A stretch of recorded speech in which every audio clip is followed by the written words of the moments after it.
Hola, ¿qué tal? Muy buenos días, tardes a todos ustedes. El día de hoy estamos inaugurando un nuevo proyecto en devenir, que es nuestro podcast. Como ustedes ya bien lo saben, llevamos 3 años sacando actividad tras actividad con el objetivo de difundir más acerca del psicoanálisis, acercarnos tanto teóricamente como también a las personas que trabajan con esta misma pasión que nos une. Entonces, a todos los que nos estén ya sea viendo o escuchando, les damos una cálida bienvenida y muchas gracias por seguirnos ahora en este proyecto. Y bien, Juan, ¿de qué se trata ahora? ¿Qué vamos a hacer? Pues mira, la propuesta que tenemos en este inicio de año 2023 justamente es, como tú lo decías, inaugurar este espacio ahora en una de las plataformas que no habíamos propuesto una actividad, y ahora es a través de un podcast en donde la intención justamente va a ser hablar de algunas curiosidades del psicoanálisis, hasta chismes, ¿por qué no? Va a haber chismecito en psicoanálisis. Exactamente. Claro. Pero también algunos temas de interés, evidentemente, ¿no? Obviamente que versen sobre lo que nos gusta a nosotros, que es el psicoanálisis. Pero también vamos a tener en algunos episodios algunos invitados especiales con los cuales vamos a charlar, ¿no? Claro. Sabemos que nuestro devenir como actividad constante desde hace 3 años, como bien lo menciona Sergio, nos ha caracterizado por tener colaboraciones con muchas personas. Y bueno, este espacio no va a ser la excepción y vamos a traer invitados con los cuales podamos dialogar no solo de psicoanálisis, sino dialogar con personas que tengan o les gusten otras disciplinas como la filosofía, la sociología, la psicología, ¿sí? Y evidentemente diálogos que puenten con el psicoanálisis. Sí, finalmente también es uno de los objetivos, ¿no?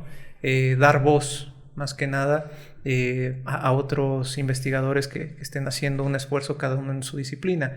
Que claro, a lo mejor en un principio lo estábamos dialogando, sea investigadores o trabajadores dentro de Durango, que es donde pertenecemos nosotros, y dar voz a eso, que finalmente era un diagnóstico que nosotros trabajábamos o hacíamos, que muchas veces hay personas realmente muy apasionadas, valiosas, interesantes, claro. Sin embargo que no se les da la difusión o la voz que creemos que merece, ¿no? Entonces ese también es, claro, uno de nuestros objetivos.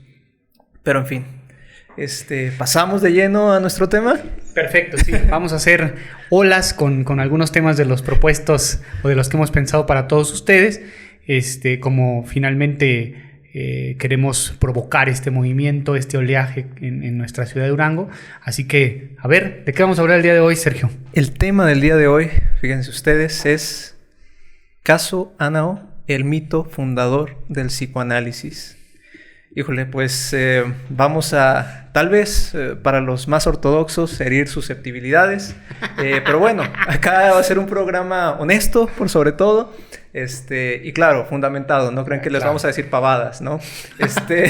Todo lo que vamos a traer acá ya tiene una investigación previa, y el día de hoy concierne la investigación y el descubrimiento, cabe resaltar, de mi amigo Juan que ya sé que serán 2 años, me mencionó el dato, yo quedé muy impactado y sin embargo no habíamos hecho nada al respecto, y hoy se da la oportunidad de hablar del tema. Y pues bueno, Juan, ¿de qué se trata? ¿Por qué el mito fundador? Fíjate que es bien interesante porque justamente surge fortuitamente, podríamos decirlo. Fortuitamente y no, porque finalmente dedicarse a la investigación constante en este campo que es el psicoanálisis, pues involucra enterarse de cosas, descubrir ciertas ideas, reflexiones que antes no se sabía. Y bueno, te cuento que yo me encontraba justamente estudiando un poquito el caso de Anao.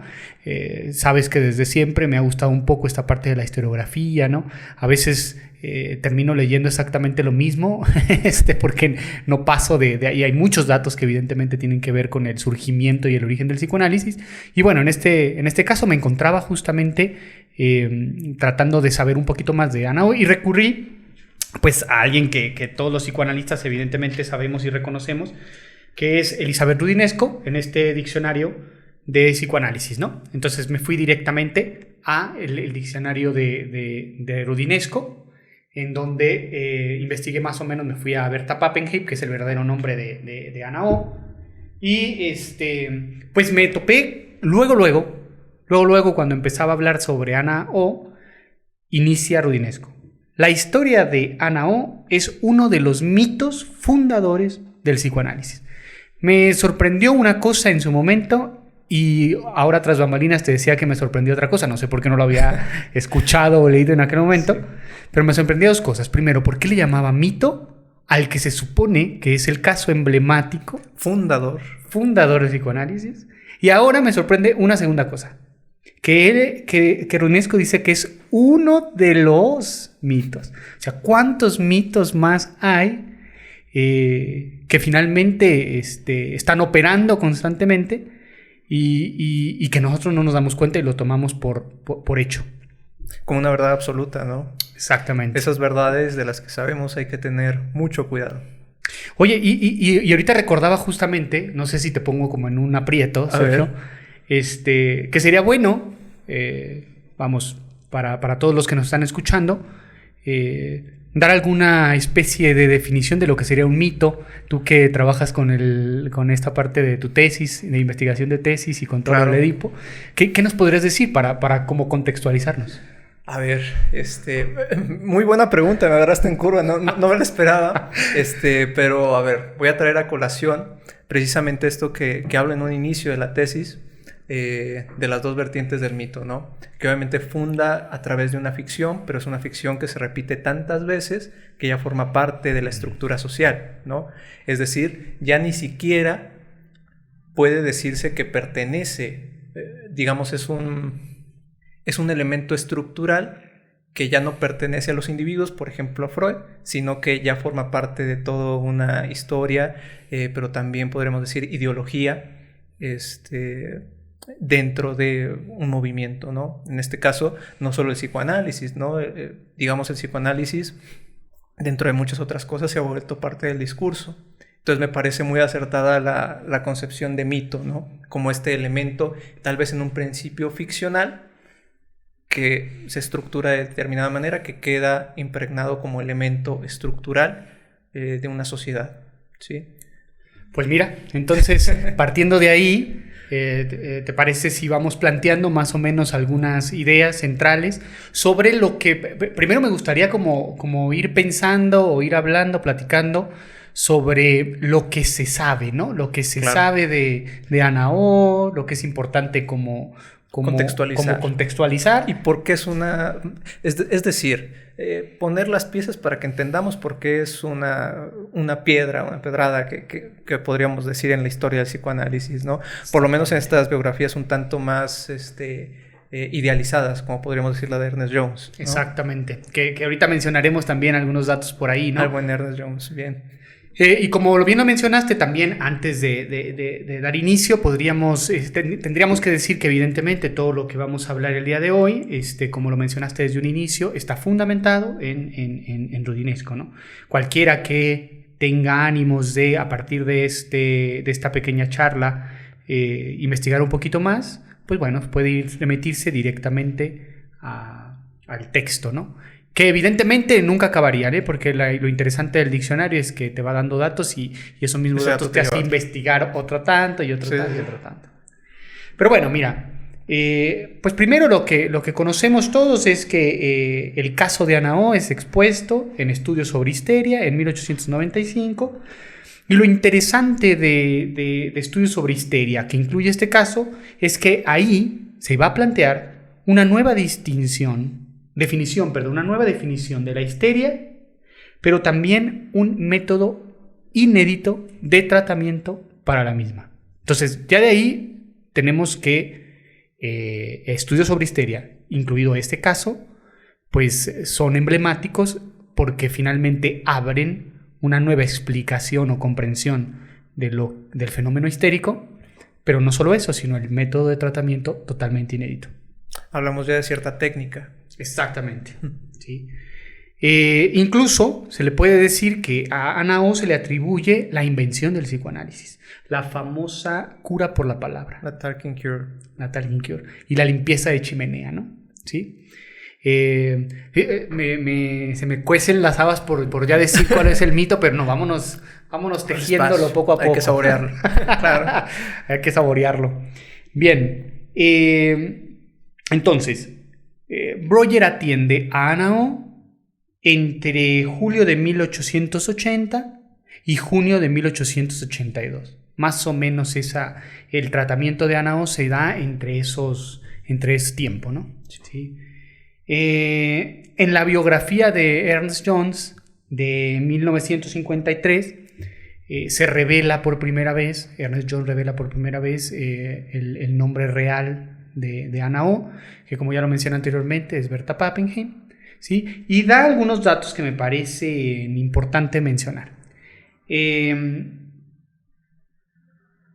menciona que en realidad el tratamiento de Bertha Pappenheim fue detenido abruptamente por Breuer por una cuestión transferencial, en el sentido de que le estaba afectando a su matrimonio, sí, porque había como una especie ahí de tensión sexual entre Ana O y Breuer, y entonces la esposa se da cuenta, incluso más adelante históricamente se ve en algunas de las cartas que existen, o correspondencias que existen, que lo que sucedió incluso es que la esposa de Breuer intenta un suicidio, ¿sí? Intenta suicidarse, y por motivo de esto, ¿no?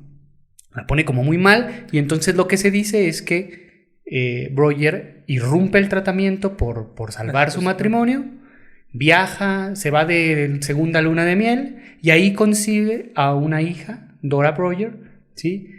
Pero además se le agrega también, en algunas situaciones históricas, se le agrega que a partir de que él interrumpe el tratamiento, en Ana O surge un nuevo síntoma, que es un embarazo psicológico, podríamos decir por ahora, ¿no? Como un nuevo síntoma, ¿no? Y entonces toda esta historia, ¿sí? Se dice que Ernest Jones la saca de algunos recuerdos que tenía de Freud, pero también de un diario que Marie Bonaparte le da al mismo Ernest Jones, donde Freud escribe sobre esa situación, y también en algunas cartas de Freud a Martita es la esposa de Freud, para los que no lo saben, en donde justamente Freud le avisaba a Marta lo que, según Freud, le había comentado Breuer con respecto al caso, ¿no? Que era esto. Ahora, los problemas empiezan con la idea de que Ernest Jones lo que da por hecho es una situación ya en un plano como más médico, cuando en realidad se dice que en las cartas y en el diario aparecían como meras construcciones freudianas, no que Breuer le dijera tal cual, esto pasó, mira, y luego había una tensión sexual y entonces por eso tuve que interrumpir, porque entonces mi esposa esto, o sea, no había una explicación. Claro. Esa construcción, como aparece en algunos textos freudianos, son, vamos a decirlo así, suposiciones que hace el propio Freud, o reconstrucciones que hace el propio Freud. ¿Qué te parece hasta ahí? Y que además deja muy mal parado a Breuer, ¿no? Y que bueno, hasta acá, ¿qué es lo que llevamos? Ana O, paciente de Breuer, ¿sí? Tratada entre 1880, si no me corriges, y 1882. Esto que nos platica Juan de sobre la biografía que realiza Ernest Jones, aparece a 1950. Sí. ¿Sí? Y dentro de esta construcción que se hace histórica entran, digamos, juicios del mismo Ernest Jones como el mismo Freud, ¿no? Es decir, suponemos que pasó esto y esto y esto, ¿sí? Que es una historia bastante sabida, ¿no? Donde siempre dejamos al abuelo del psicoanálisis, a Breuer, como el cobarde que no supo tratar la transferencia, ¿no? Exactamente, lo deja como alguien ignorante, como alguien que no se animó, que no tuvo la fortaleza, y plantea un Freud que sí tuvo la fortaleza, ¿no? El elegido que sí pudo. Exactamente, que defendió la tesis de esta parte de la teoría sexual, ¿no? De la transferencia erótica con los pacientes y demás. Y sí, deja muy mal parado, como bien lo dices, al propio Breuer, ¿no? Ahora, lo que me pareció interesante es que la historia se fue cocinando poco a poco. Esto que hablaba yo es una síntesis ya de todo lo que se fue construyendo, sí. Pero va de poco. O sea, algunas cuestiones las podemos encontrar en las cartas que les digo que hay de correspondencia entre Freud a Marta. Otros tantos podemos verlo en la autobiografía que Freud hace, en donde solamente dice que Roger interrumpió el tratamiento a causa del amor transferencial con la paciente. Pero en un artículo necrológico de Roger luego aparece también y se agrega que no habían presentado el caso primero porque en realidad estaban censurando esa situación que se vivió tan incómoda, pero que después deciden publicarla por bien de la ciencia. A ver, eso es importantísimo, ¿no? ¿Por qué esa decisión de no publicar? ¿Por qué decirlo hasta ese momento? El hecho de la publicación de eso. Es algo que tocas. Fibra sensible, Sergio. Pero ¿qué creen? Los dejo otro tantito con eso. Otro tantito con la duda, porque justamente ahí va a estar justamente el nódulo central, al menos yo considero que es el más importante, de por qué esto se gesta como un mito, ¿no? Según Rudinesco. Claro. Pero como te iba diciendo, luego después en otras cartas se van agregando nuevas cuestiones, hasta que incluso se da esto de que resulta que la esposa de Roger había intentado esto del suicidio. Y un aspecto interesante es justamente que después de todos estos dimes y diretes, eso había hecho que se procreara una nueva hija del matrimonio de los Roger, ¿no? Ahora, pues ya, sin más preámbulos, la pregunta de Sergio es, ¿por qué primero censurarlo y después presentarlo?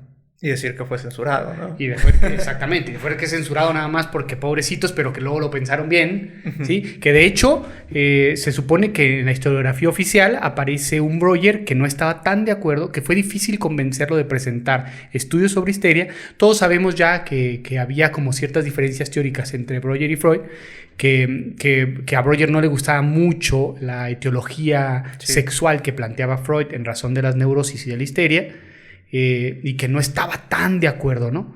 Pero finalmente, pues, los estudios sobre historia están ahí, ¿no? Ajá. Y se presentó el caso. Entonces, la pregunta que lanzas es la central. ¿Por qué? Bueno, lo que descubre Rudinesco en el diccionario que les recomiendo su lectura es que justamente lo hacen porque hay otro personaje acá, Pierre Janet, que es el acérrimo rival teórico intelectual de Freud, que estaba investigando algunas cuestiones que eran muy similares, ¿no? Trabajando con los mismos fenómenos histéricos, desarrollando hipótesis teóricas y demás. Incluso él crea una corriente de técnica, de tratamiento que se llamó análisis psicológico. Algo muy parecido, ¿no? Suena algo similar a otra cosa. Psicoanálisis, ¿no? O sea, es bien interesante ese rollo, ¿no? Pero resulta que Pierre Janet estaba trabajando cosas similares y estaba descubriendo. Entonces, pues imagínate, Freud, Breuer leían los avances que tenía en su investigación, los textos que estaba... y entonces salen textos antes de estudios sobre histeria de Pierre Janet con avances de ese estilo, y entonces lo que se dice es que Breuer y Freud deciden incluir el caso Ana O como un caso... el caso princeps de sus descubrimientos psicoanalíticos, porque justamente coincidía que el caso Anao, como se había revisado en 1880-1882, era un caso anterior al desarrollo teórico de Pierre Janet. Los hacía entonces, digamos, ganadores en una cuestión histórica, por así decirlo, de descubrimiento, en innovación, ¿sí? En lo que está hablando Janet, nosotros ya lo habíamos descubierto hace 10 años antes, ¿no? Por decir algo. Exactamente. Ese es el punto. Podríamos pensarlo, no lo dice Rudinesco esto, pero como una batalla intelectual, ¿no? Sí. Por la primacía de algo, ¿no? La idea era que Pierre Janet no era el único que estaba descubriendo cosas y además no era el primero, ¿sí?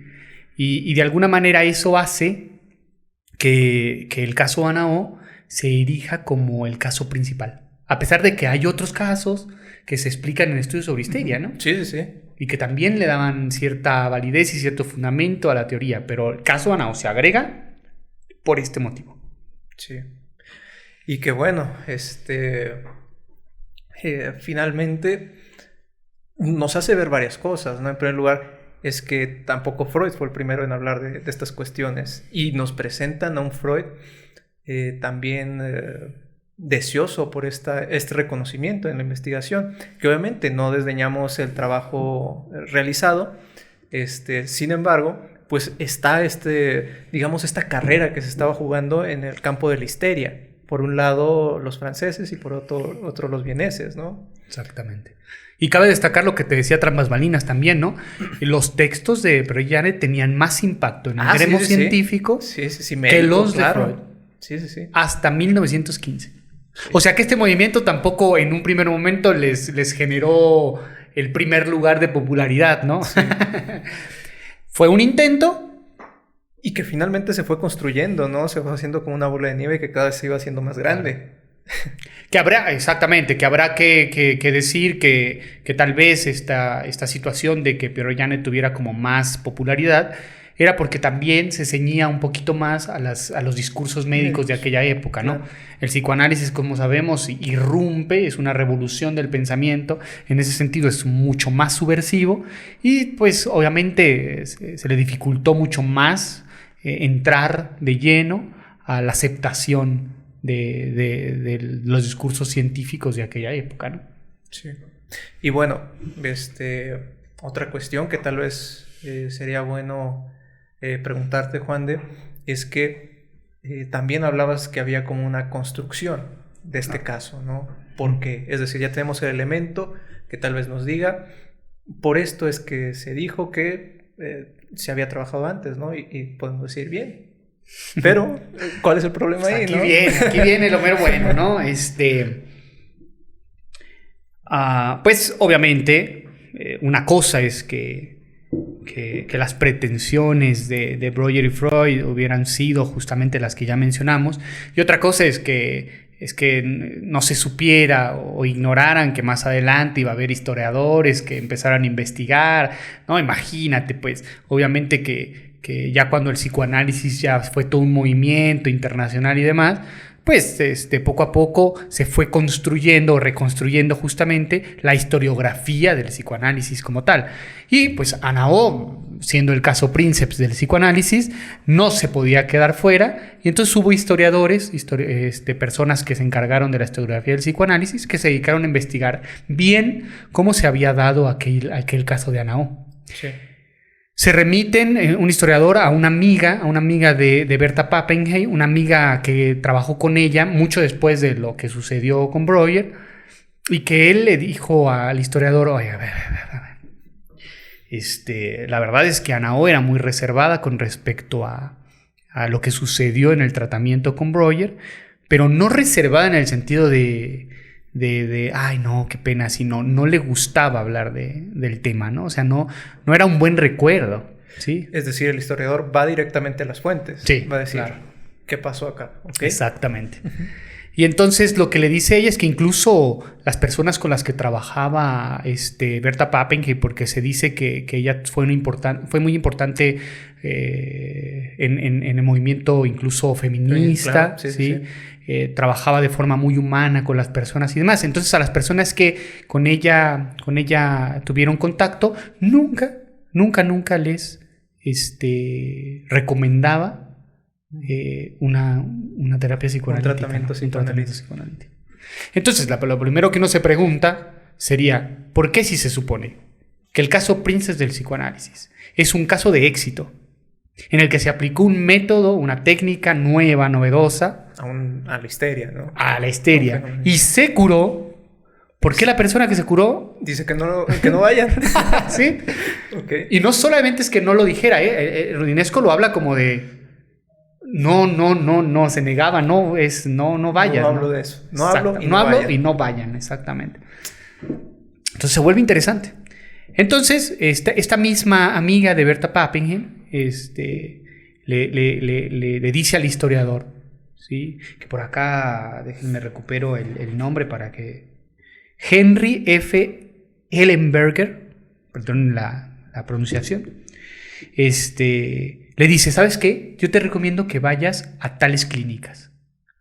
Clínicas que evidentemente dejan ver que ahí estuvo Ana O internada y que ahí se llevaron sus tratamientos, ¿no? Entonces, pues, este historiador dice, pues sí, vamos a las fuentes, vamos directamente ahí, y lo que encuentra, que es lo interesante, es el caso clínico narrado por el propio Joseph Breuer, vamos a decir firmado por Breuer, ¿sí? Muy diferente a cómo se plantea en estudios sobre histeria. ¿Sí? Muy diferente en dos cuestiones. En varias cuestiones. Una, no se había usado el método catártico. A lo más se había usado la hipnosis, que no es lo mismo. ¿Sí? Si quieren, en algún otro momento podemos hablar de esas diferencias, pero no es lo mismo usar la hipnosis que el método catártico como es planteado en estudios sobre histeria. Pero no solo eso. Sí la curó de ciertos síntomas, pero no la curó. La curó en términos de, ay no, ya se le desvaneció la histeria, ¿no? Ya no hay. Y un tercer aspecto, ¿no? No solo que no la curó, sino que el propio Breuer ahí mismo ni siquiera está seguro de que sea histeria. O sea, él apelaba más por ciertas problemáticas cerebrales, más que diagnosticar con histeria. Que no está mal, ¿no? Uno pensaría, no está mal, pero nos da cierta razón en algunos pensamientos, ¿no? En el hecho de decir, pues bueno, nos damos una idea de por qué Breuer dudó tanto el hecho de incluirme en un estudio sobre histeria. Exactamente. ¿No? Y a eso agrégale que no le gustaba mucho la teología sexual. De hecho, hay ciertos momentos que se plantea que Breuer se distanció. Breuer y Freud, la relación que era muy, casi como padre e hijo, ¿sí? Se rompió justamente por sus diferencias teóricas en ese punto, en la teología de las neurosis. Y bueno, en este sentido, hasta podríamos decir que no solo en teoría hubo diferencias, ¿no? Claro. A lo mejor y también hablamos de cierta cuestión obviamente personal, pero también como suposición de investigadores, ¿no? ¿No es curioso eso? Que exactamente. Tiempo después de la publicación de estudios sobre histeria, Breuer cortara esto. Y justamente, además de este historiador que les menciono, hay otro que es el biógrafo de Breuer. Hay un biógrafo de Breuer. A ver si Ernst Jones hace la biografía de Freud, pero a ver. De biografías de Freud. Exactamente. De Jones, ¿quién la hizo? Exactamente. Entonces, este historiador, para 1978. ¿78? 78. El biógrafo es Albrecht Hirschmüller. Se tardó en salir la biografía de Breuer. Publica por primera vez ese informe inédito que el otro historiador había descubierto, ¿sí? Corrobora las tesis y que había surgido del anterior historiador, de Henry Hellenberger, y finalmente nos dice que Ana O no había sido ni curada de sus síntomas histéricos, sino que además no había sido ni siquiera tratada con el método catártico. O sea, ni el método catártico, ni la reacción, que es parte de los procesos del método, eran mencionadas en este informe. ¿Cómo ves, Sergio? Y pues con eso creo que queda constituido el mito, ¿no? Ya tenemos ciertos elementos de ficción y que de alguna manera moldearon la historia del movimiento psicoanalítico, ¿no? Estamos hablando de que toda esta información, por lo menos ya validada por fuentes y demás, salió hasta los 70s, podríamos decirlo. Casi 80s. Casi 80s. Tiempo más que necesario para divulgarlo, ¿no? A manera de escuela. Exactamente. Incluso, ya como dato curioso, nada más para meterle más limón a la herida, por decirlo de alguna manera, se dice que en el informe aparece que utilizó la hipnosis, pero que además prescribió croral y morfina. Y que en algún punto la propia Berta Pappenheim se volvió morfinómana. Ok. ¿Sí? y que el bienestar de Berta Pappenheim posterior en su futuro, porque fue una mujer prolija y demás. Sí. Trabajadora social. Exactamente. Sí. Pues en realidad no había sido producto del tratamiento, sino que, bueno, pues como sucede a veces, ¿no? Uno se cura sin necesidad de ir al analista, ¿no? Sí. Berta Pappenheim era una mujer inteligente, era una mujer muy culta, muy preparada. Seguramente que evidentemente todas estas características le posibilitaron un mejor desarrollo en su vida. Sí, claro. Y que bueno, digamos, en una formación en psicoanálisis, tanto para ti como para mí, el hecho de leer esto y de enterarnos, pues es bien denso, que obviamente yo lo había escuchado, pero no lo habíamos desarrollado como lo hicimos en esta ocasión. Pero pues claro, es decir, venimos de una formación psicoanalítica de maestría, en tu caso en 2 escuelas distintas, y se nos cuenta el mito tal cual, ¿no? Como el mito de los niños héroes podría ser, ¿no? Y que nosotros no solo lo creemos, lo validamos sin ningún tipo de crítica. De crítica, exactamente. No vamos directamente nosotros a decir, a ver, pero ¿qué más se ha dicho al respecto? Exactamente. Sí. Entonces, podríamos ir como sintetizando, porque ahí todavía hay un dato bastante interesante dentro del mito. Pero entonces, la pregunta primordial es: ¿por qué se decidió publicar y de la forma en que se publicó, amañando el caso clínico, diciendo que se utilizó el método catártico y que además hubo una cura de los síntomas? Sí. Bueno, porque se decidió publicar el historial en Estudios sobre Histeria justamente para reivindicar de mejor manera contra Pierre Janet la prioridad del descubrimiento de la cura catártica. ¿Sí? Ahora, esto trae serias reflexiones a pensarse, ¿no? Yo te lo comentaba incluso tras bambalinas. Por un lado, ¿por qué transformaban historiales como para hacer que encajara la teoría, ¿no? Las tesis que se habían... Que ojo con esto, que esto sea un mito, habría que cuidar, yo cuidaría eso nada más. No quiere decir que toda la teoría esté invalidada, ¿no? Es decir, estamos hablando de un Freud investigador que ya había trabajado por mucho tiempo. Claro. Sin embargo, tal vez como... que esto se nos olvida, ¿no? Que detrás de esos investigadores y de esos grandes pensadores también tenemos seres humanos que también tiene sus desesperaciones, y en este momento teníamos a un joven Freud desesperado, no solo por reconocimiento, sino también por un lugar dentro de las ciencias y de su disciplina, ¿no? Es decir, tenemos un ser humano como tal exactamente, con defectos y exactamente. Con amor. Bueno, y les prometía un dato más. Ajá. Un dato más. Esto ya nada más por el simple hecho de que se ponga más bueno el chisme. El morbo, exactamente. Y el dato es... se hablaba del embarazo nervioso, psicológico de Anna O, producto de la interrupción abrupta de Breuer en el momento que hubo esta tensión sexual Bueno, y se dice que producto de esa interrupción hubo un viaje, ¿sí? Una segunda luna de miel del matrimonio Breuer, verdad. Y que de ahí surgió y se concibió su hija Dora. ¿Sí? Pero resulta que ya los historiadores han venido investigando y el nacimiento de la hija de Breuer se da en marzo de 1882. ¿Sí? Sí, 1882. Y la interrupción del tratamiento se da en junio de 1882. Entonces, ni siquiera esta construcción que el propio Freud hace, ¿no? ¿Sí? Ni siquiera esta construcción es cierta. Es decir, se decía que después de la interrupción del tratamiento, Anna O había tenido este embarazo psicológico, ¿cierto? Exactamente. Y de ahí se habían ido de vacaciones la esposa y el esposo y habían concebido a su hija. Okay. Hija que ya había nacido cuando se interrumpió el tratamiento. Okay. Sí, ese es el punto, ¿no? Sí. O sea, es decir, hasta de eso podemos dudar, ¿no? De hecho, hasta de eso hay que dudar ya, tal cual, ¿no?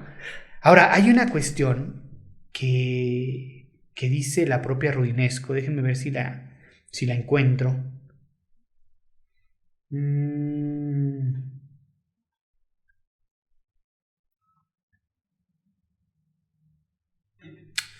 no lo voy a encontrar, pero algo así dice Rudinesco que el propio Freud tenía falsos recuerdos. Y una manera un poco de interpretar. Una manera un poco de interpretar. A su forma las situaciones que tenía. No, o sea, una crítica muy elegante. Exactamente, o sea, podemos decirlo. Freud era neurótico, ¿no? Claro, bastante. Y en esa medida, pues ahí falseaba un poco recuerdos. Podríamos pensar un poco adrede, un poco neuróticamente, que lo vas a ver, ¿no? Pero bueno, pues ese es el mito fundador del psicoanálisis. ¿Qué opinas, Sergio? Pues bueno, creo que por lo menos en su momento y hasta el día de hoy sigue causando un poco de ruido, porque como bien lo dices, este es uno de los mitos fundadores del psicoanálisis, es decir, que otros podríamos encontrar a lo largo de la historia del movimiento. Sí. Y bueno, pues creo que este y otros mitos más estaremos hablando en el podcast de venir. Para todas las personas que nos estuvieron escuchando, les agradecemos enormemente. Juan de, muchas gracias. Un gusto, como por siempre. dar una pedrada a la historia del movimiento psicoanalítico. Y nada, los esperamos en el próximo episodio. Juan de, ¿algo que quieras agregar? No, pues siempre encantado de charlar contigo, Sergio. Aquí nos encontraremos en este espacio, una vez nada más nosotros dos, otras veces con los invitados. Será un deleite, así que esperen los próximos episodios. Y aquí estamos, ¿no? Un saludo a todos los que nos escuchan y bueno, pues síganos en las diferentes redes sociales. Estamos en Facebook, estamos en Instagram, estamos en YouTube y bueno, próximamente estamos en podcast, ¿no? Claro, sí. Todos lados ya nos van a ver. De venir para rato. Nos vemos. Hasta luego.